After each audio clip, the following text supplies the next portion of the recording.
নমস্কার বন্ধুরা, তোমাদের যাদের পরিবারে স্বাস্থ্যসাথী কার্ড নেই, তোমরা এইবার থেকে অনলাইনেই স্বাস্থ্যসাথী কার্ডের জন্য অ্যাপ্লাই করতে পারবে। অর্থাৎ তোমাদের কোথাও অফলাইনের মাধ্যমে স্বাস্থ্যসাথী কার্ডের আবেদন করার প্রয়োজন নেই। তোমরা কিন্তু অনলাইনেই স্বাস্থ্যসাথী কার্ডের জন্য অ্যাপ্লাই করতে পারবে, অর্থাৎ অনলাইনে আবেদন করতে পারবে। বন্ধুরা, কিভাবে তোমরা স্বাস্থ্যসাথী কার্ডের জন্য আবেদন করবে আজকের এই ভিডিওতে আলোচনা করব, এবং ভিডিওটি বন্ধুদের কাছে শেয়ার করে দাও যাতে তারাও এই বিষয়টি জেনে নিতে পারে। বন্ধুরা, সর্বপ্রথমে তোমাদের এই স্বাস্থ্যসাথী কার্ড অ্যাপ্লাই করার জন্য সর্বপ্রথমে তোমাদের গুগল বা ক্রোম ব্রাউজারে চলে যাবে। সেখানে তোমরা স্বাস্থ্যসাথী কার্ড লিখে সার্চ করবে। সার্চ করার পর এরকম একটি ওয়েবসাইট পেয়ে যাবে, স্বাস্থ্যসাথী কার্ড লেখা রয়েছে। এখানে তোমাদেরকে ক্লিক করে নিতে হবে। ক্লিক করার পর তোমরা অফিসিয়াল ওয়েবসাইট চলে যাবে। সেখানে তোমরা উপরের দিকে দেখতে পাবে, সেখানে তোমাদের লেখা রয়েছে অ্যাপ্লাই অনলাইন বলে একটি অপশন রয়েছে। এই অপশনটিতে তোমাদেরকে ক্লিক করতে হবে। বন্ধুরা, এখানে বলে রাখি, তোমাদের যাদের পরিবারের স্বাস্থ্যসাথী কার্ড নেই তারাই কেবলমাত্র আবেদন করবে, আর যাদের স্বাস্থ্যসাথী কার্ড রয়েছে এবং ফ্যামিলিতে একজনের নেই, তাহলে তোমরা কিন্তু সেই স্বাস্থ্যসাথী কার্ডে কিন্তু তোমরা অ্যাড করে নিতে পারবে। অর্থাৎ ফ্যামিলিতে স্বাস্থ্যসাথী কার্ড রয়েছে কোনো একজন, সেই মেম্বারের নাম স্বাস্থ্যসাথী কার্ডে অ্যাড করে নিতে হবে। তোমরা অ্যাডটি তোমরা কিন্তু অফলাইনে করতে হবে, অনলাইনে কিন্তু এখন চালু হয়নি। অনলাইনে কেবলমাত্র তারাই আবেদন করতে পারবে যাদের ফ্যামিলিতে স্বাস্থ্যসাথী কার্ড নেই, তারাই কেবলমাত্র অনলাইনে আবেদন করতে পারবে। তো বন্ধুরা, অনলাইনে আবেদন করার জন্য তোমরা সেই অ্যাপ্লাই অনলাইনে ক্লিক করবে। ক্লিক করার পর বন্ধুরা, তোমরা দেখবে এখানে তোমরা অপশন পেয়ে যাবে। উপরের দিকে দেখবে online application for Swasthya Sathi card, এখানে কিন্তু তোমাদেরকে ক্লিক করে নিতে হবে। এখানে তোমরা ক্লিক করার পর বন্ধুরা এরকম একটি পেজে চলে আসবে। এখানে তোমাদের চলে আসবে এরকম একটি অপশন। এখানে তোমাদেরকে যে আবেদন করবে তার মোবাইল নম্বরটি দেবে। মোবাইল নম্বরটি দেওয়ার পর বন্ধুরা তোমরা গেট ওটিপিতে ক্লিক করে নেবে। গেট ওটিপিতে ক্লিক করার পর বন্ধুরা মেসেজ চলে আসবে, ওটিপি চলে আসবে। সেই ওটিপি তোমাদেরকে এখানে দিয়ে দিতে হবে। ওটিপির জায়গায় ওটিপি দেওয়ার পর বন্ধুরা তোমরা কিন্তু সাবমিটে ক্লিক করে নেবে। সাবমিটে ক্লিক করার পর তোমাদের কাছে ফর্মটি ওপেন হয়ে চলে আসবে। অর্থাৎ তোমরা দেখতে পাচ্ছ form B, application for enrolment under Swasthya Sathi. অর্থাৎ তোমাদের ফর্মটি ওপেন হয়ে গেছে। এখান থেকে তোমাদেরকে আবেদন করতে হবে। তো এখান থেকে তোমরা ভালো করে বুঝে নাও কোন জায়গায় ডিটেলসগুলো দিতে হবে। সর্বপ্রথমে তোমরা ডিস্ট্রিক্ট সিলেক্ট করে নেবে, যে তুমি কোন ডিস্ট্রিক্টে রয়েছো সেটি তোমাদেরকে সিলেক্ট করে নিতে হবে। তুমি যে ডিস্ট্রিক্টে রয়েছো সেই ডিস্ট্রিক্টটি তোমরা সিলেক্ট করে নেবে। সিলেক্ট করার পর তোমাদের ব্লক বা মিউনিসিপ্যালিটি সিলেক্ট করে নিতে হবে। অর্থাৎ তোমরা ব্লকের আন্ডারে থাকলে ব্লক সিলেক্ট করবে, আর মিউনিসিপ্যালিটি এরিয়ায় থাকলে তাহলে মিউনিসিপ্যালিটি সিলেক্ট করবে। তো যারা ব্লকের আন্ডারে রয়েছে তারা ব্লক সিলেক্ট করবে। তারপরে বন্ধুরা ক্যাটাগরি সিলেক্ট করে নেবে। যারা ওবিসি রয়েছে তারা আদার্স ব্যাকগ্রাউন্ড কাস্ট অর্থাৎ ওবিসি সিলেক্ট করবে। যারা জেনারেল রয়েছে তারা আদার্সে ক্লিক করবে। এসসি থাকলে এসসিতে ক্লিক করবে, এসটি থাকলে এসটিতে ক্লিক করবে।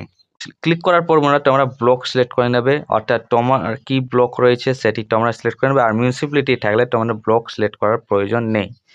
তারপরে বন্ধুরা তোমাদের পঞ্চায়েত সিলেক্ট করে নিতে হবে। অর্থাৎ গ্রাম পঞ্চায়েতের নাম কি, সেই গ্রাম পঞ্চায়েতের তোমাদেরকে নাম সিলেক্ট করে নিতে হবে। সিলেক্ট করার পর বন্ধুরা চলে আসবে ভিলেজে। অর্থাৎ তোমার কি ভিলেজের নাম কি রয়েছে সেটি তোমরা সিলেক্ট করে নেবে। সিলেক্ট করার পর বন্ধুরা এখানে চলে আসবে। এখানে তোমরা রেসিডেন্সিয়াল অ্যাড্রেস লিখে দেবে। অর্থাৎ ভিলেজ, পোস্ট অফিস, থানা, ডিস্ট্রিক্ট সমস্ত কিছু এখানে ভালো করে লিখে দেবে। এই ঘরটিতে তোমরা লিখে দেবে। অর্থাৎ পুরো অ্যাড্রেস তোমরা এই ঘরটিতে লিখে দেবে। তারপরে বন্ধুরা এখানে পিনকোড লিখে দেবে। অর্থাৎ তোমার কি পিনকোড রয়েছে সেই পিনটি তোমরা এখানে দিয়ে দেবে। দিয়ে দেওয়ার পর বন্ধুরা এখানে তোমরা বলি, এই ঘরটিতে কেবলমাত্র যে ফ্যামিলি আবেদন করছো সেই ফ্যামিলির যে মেম্বার রয়েছে, অর্থাৎ গার্লস মেম্বার, অর্থাৎ যে ফ্যামিলি আবেদন করছে সেই ফ্যামিলিরই যে মহিলা গার্জেন রয়েছে সেই মহিলার নাম দিতে হবে। কারণ স্বাস্থ্যসাথী কার্ডে কেবলমাত্র মেয়েদেরকেই ভ্যালু দেওয়া হয়, তাই তোমরা মহিলাদেরই নাম লিখবে। অর্থাৎ নেম অফ দ্য অ্যাপ্লিকেশন, অর্থাৎ এখানে যে ফ্যামিলি আবেদন করবে সেই ফ্যামিলির যে মহিলা গার্জেন রয়েছে সেই গার্জেনের তোমাদেরকে এখানে নাম লিখে দিতে হবে। তারপরে বন্ধুরা হেড অফ দ্য ফ্যামিলির নাম তোমরা এখানে লিখে দেবে। যদি মহিলা লিখে থাকো নাম, তাহলে তার যদি বিয়ে হয়ে থাকে তাহলে তার স্বামীর নাম লিখবে এখানে। আর বিয়ে না হয়ে থাকলে তাহলে তোমরা এখানে বাবার নাম লিখে রাখবে, বাবার নাম দেবে, অর্থাৎ ফাদার্স নেম দেবে।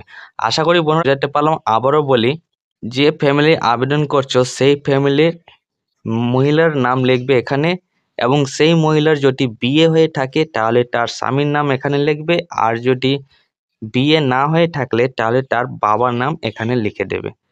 আশা করি তোমরা বুঝতে পেরেছো এই বিষয়টি। এরপরে বন্ধুরা আমরা নিচের দিকে আসবে, এখানে তোমরা কিন্তু কিছু করার প্রয়োজন নেই, এখানে নো গুলো দেওয়া রয়েছে। যদি তোমাদের কোনো ইন্স্যুরেন্স থাকে তাহলে তোমরা ইয়েসে ক্লিক করবে, তোমরা নোই রেখে দেবে। তারপরে বন্ধুরা চলে আসবে মেম্বার অফ ফ্যামিলি আর, অর্থাৎ এখানে বোথ মেল অ্যান্ড ফিমেল দেওয়া রয়েছে, এখানে তোমরা এটি থাকতে দেবে। তারপরে বন্ধুরা এখানে সর্বপ্রথমে চলে আসবে যে মহিলাটির নাম এখানে লিখবে, অর্থাৎ এই মহিলাটার যে অ্যাপ্লিকেশন রয়েছে, যে মহিলার নাম এখানে লিখবে তার নাম সবার প্রথমে দেবে। অর্থাৎ আধার কার্ডে যে নাম রয়েছে সেই নামটি তোমরা এখানে দিতে হবে।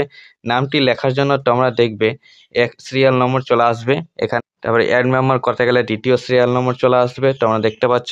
তো এখানে এই জায়গায় নাম লেখার জন্য তোমাদের এডিটে ক্লিক করে নিতে হবে। সবার প্রথমে এডিটে ক্লিক করবে, যদি কোনো নাম লিখতে যে ভুল হয়ে যায় তাহলে ডিলেটে ক্লিক করলে ডিলেট হয়ে যাবে। যে মহিলার নামটি আবেদন করার জন্য লিখবে, অর্থাৎ অ্যাপ্লিকেশন বেনিফিশিয়ারি যে রয়েছে তার নামটি সর্বপ্রথমে দেবে। তো সর্বপ্রথমে দেওয়ার পর এডিটে ক্লিক করবে, এডিটে ক্লিক করার পর তোমরা দেখবে নাম অপশনগুলো খুলে আসবে। অর্থাৎ প্রথমে সিরিয়াল নম্বর 1 তোমরা দেখতে পাচ্ছ, তারপরে যে মহিলাটির নাম আবেদন করবে সেই মহিলাটির নাম এখানে দিয়ে দেবে। তারপরে বন্ধুরা বেনিফিশিয়ারি সিলেক্ট করা থাকবে, তারপর আধার অনুযায়ী তার বয়স যত রয়েছে সেই বয়সটি তোমরা দিয়ে দেবে। তারপরে বন্ধুরা মেল রয়েছে না ফিমেল, ফিমেল থাকবে সর্বপ্রথমে বললাম। তারপরে বন্ধুরা যে আধার নম্বর রয়েছে আধার নম্বরটি তোমরা দিয়ে দেবে। আধার নম্বর লেখার পর বন্ধুরা খাদ্য সাথী রেশন কার্ড নম্বর যে রয়েছে তার নম্বর তোমরা দিয়ে দেবে। Employment status of the member, যদি এমপ্লয়েড থাকে তাহলে তোমরা প্রাইভেট এমপ্লয়েড বা গভর্নমেন্ট এমপ্লয়েড রয়েছে সেটি তোমরা সিলেক্ট করে দেবে, যদি এমপ্লয়েড না থাকে তাহলে আনএমপ্লয়েড সিলেক্ট করবে। তারপরে মোবাইল নম্বর দিয়ে দেবে। মোবাইল নম্বর কিন্তু সব ক্ষেত্রে একটি মোবাইল নম্বর দিলে হবে, যদি সবার ক্ষেত্রে মোবাইল নম্বর আলাদা থাকে তাহলে তোমরা কিন্তু আলাদা দেবে। সব কিছু দেওয়ার পর বন্ধুরা তোমরা এখানে দেখবে ওকে বাটন রয়েছে, তোমরা ভালো করে মিলিয়ে নেবে। মিলিয়ে নেওয়ার পর ওকেতে ক্লিক করে নেবে। ওকেতে ক্লিক করার পর বন্ধুরা দেখবে তোমরা কিন্তু বেনিফিশিয়ারির নামটি অ্যাড হয়ে গেছে। এরপরে যদি আরও কোনো মেম্বার থাকে ফ্যামিলিতে তাহলে অ্যাড নিউ মেম্বারে ক্লিক করে করে তোমরা কিন্তু যত মেম্বার রয়েছে সমস্ত মেম্বারের নাম একইভাবে এডিটে ক্লিক করে তোমরা কিন্তু সেই সমস্ত নামগুলো দিয়ে দেবে। দিয়ে দেওয়ার পর বন্ধুরা তোমরা দেখবে সম্পূর্ণ কিছু মিলিয়ে নেবে। মিলিয়ে নেওয়ার পর তোমরা এই সাবমিটে ক্লিক করে নেবে। সাবমিটে ক্লিক করে দিতে গেলেই তোমাদের ফর্ম ফিল আপ হয়ে যাবে। ফর্মটি ফিল আপ করে দেওয়ার পর বন্ধুরা তোমাদের বলি তোমরা কিছুদিন অপেক্ষা করবে এবং তোমরা স্ট্যাটাসটি কি চেক করবে যে তোমার আবেদন কোন পর্যায়ে রয়েছে। স্বাস্থ্য কার্ডের অফিসিয়াল ওয়েবসাইট চলে আসবে আবারও, তারপরে অ্যাপ্লাই অনলাইনে ক্লিক করার পর তোমরা দেখবে দ্বিতীয় অপশন রয়েছে যে check your online application status for Swasthya Sathi card, এখানেই তোমাদেরকে ক্লিক করে নিতে হবে। ক্লিক করে নেওয়ার পর বন্ধুরা এখানে তোমরা স্ট্যাটাসটি চেক করার জন্য সর্বপ্রথমে ডিস্ট্রিক্ট সিলেক্ট করে নেবে। তুমি যে ডিস্ট্রিক্টে রয়েছো সেটি তোমরা সিলেক্ট করে নেবে। সিলেক্ট করার পর বন্ধুরা সার্চ ক্যাটাগরি তোমরা সিলেক্ট করে নেবে, যে আধারের মাধ্যমে সিলেক্ট করবে না ফ্যামিলি আইডি ইউআরএন এর মাধ্যমে সার্চ করবে। তো আধারের মাধ্যমে অর্থাৎ যে বেনিফিশিয়ারি রয়েছে তার আধার কার্ড নম্বর দিয়ে দেবে। আধার কার্ড নম্বর দেওয়ার পর বন্ধুরা সাবমিটে ক্লিক করে দেবে। সাবমিটে ক্লিক করলেই তোমরা কিন্তু স্ট্যাটাসটি দেখে নিতে পারবেন। তো স্ট্যাটাসটি দেখার পর এখানে তোমরা দেখবে একটি নম্বর চলে আসবে বন্ধুরা, এই ইউআরএন নম্বর। সেই নম্বরটি আসলেই তোমাদেরকে ফোন করে ডাকা হবে, বা তোমরা সেই নম্বরটি নিয়ে পঞ্চায়েতে যাবে বা বিডিও অফিসে যাবে। সেখানে তোমাদেরকে সমস্ত ফ্যামিলিকে নিয়ে, ফ্যামিলি মেম্বার রয়েছে সমস্ত মেম্বারকে বিডিও অফিসে বা পঞ্চায়েতে তোমাদেরকে যেতে হবে, সেখানে তোমাদেরকে স্বাস্থ্যসাথী কার্ডটি দিয়ে দেওয়া হবে। আশা করি বোনেরা তোমরা বুঝতে পেরেছো। কোনো প্রশ্ন থাকে অবশ্যই কমেন্টে জানাবে, যথাযথ উত্তর দেওয়ার চেষ্টা করবো। আজকে এই পর্যন্তই, থ্যাংক ইউ।